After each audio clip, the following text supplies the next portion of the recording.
All right, today we're diving into a really powerful idea, the concept that there might be a hidden tenant living inside your mind. A squatter, really, who's taking over the most valuable real estate you'll ever own. We're going to shine a light on this intruder and, more importantly, talk about how to finally take back your throne. So, let me just start with a really direct question. Have you ever had that feeling that a voice in your head, one that sounds exactly like you, is actually working against your best interests? I know, it sounds like a strange thought, but it's one we absolutely need to explore. Think about your mind like this. It's supposed to be a sacred temple, a space built for peace, for creativity, for connection. But what happens when an uninvited guest just moves in? And this guest, they don't just crash in the spare room. Oh no, they start wreaking havoc, making a mess of the place. And before you know it, they're acting like they hold the deed to the whole property. So here's our game plan for today. First, we're going to identify this uninvited guest. Then, we'll dive into the tactics of the thief. After that, we'll see how it goes about hijacking your will. And finally, the most important part, the final eviction. Okay, let's get right into it. Section 1. The uninvited guest. It is time to formally identify this intruder that's been squatting in your sacred space. Let's pull up a profile on this tenant, shall we? First off, it pays absolutely no rent. But the cost of its stay is immense. It just creates constant chaos and disorder in your thoughts. But here's the most cunning part. It whispers in a voice that sounds exactly like your own, which makes it incredibly hard to detect. And eventually, it gets so bold that it starts to claim it's the true owner of the house, your mind. So how does this thief actually operate? What's its playbook? Well, that brings us to Section 2. Tactics of the thief. And you need to understand, this tenant really only has one primary goal: to steal your single most valuable asset, the present moment, the now. Here's the tenant's main strategy, and it's a classic divide and conquer. It traps you between two poles. On one side, it's constantly dragging you back into past regrets, making you replay that embarrassing thing you said at a party 5 years ago, just drowning you in guilt and shame you can't do anything about. On the other side, it shoves you headfirst into future anxiety, tormenting you with endless what-ifs about things that probably will never even happen. See, the tenant is terrified of the now, because that's the only place where you have true power to act. Now, one of the tenant's most powerful tools actually has a name in Ethiopian spiritual tradition. It's called Ayna Tila.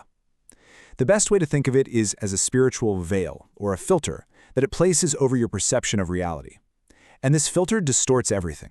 It makes important tasks, like finally starting that project or making that difficult phone call, seem completely impossible, or unbearably boring, or just way too overwhelming. It is the engine of procrastination. Okay, on to Section 3, hijacking your will.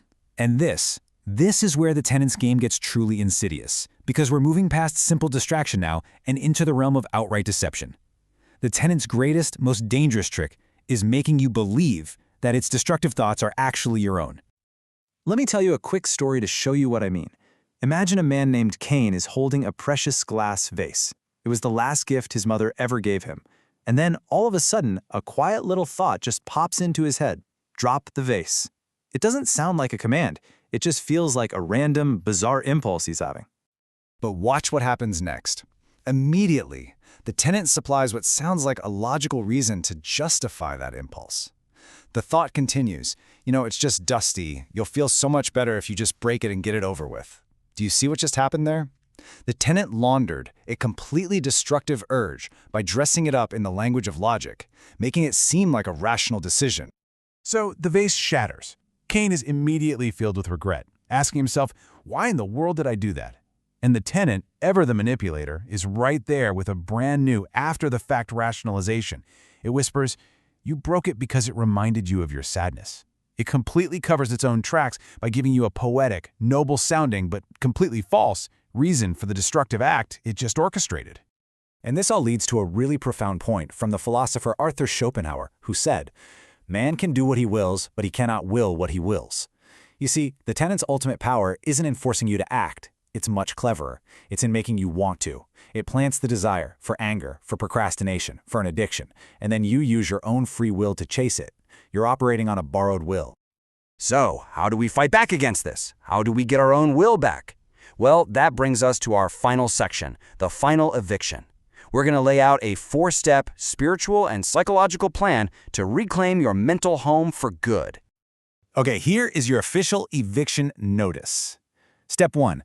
Capture your thoughts. You have to start interrogating every single thought. Ask yourself, is this really mine, or is this the tenant speaking? Step 2. Resist. The tenant feeds on your attention, so starve it. Simply refuse to engage. Step 3. Use your authority. Remember, you are the owner. This tenant is a trespasser with no legal rights, so command it to leave.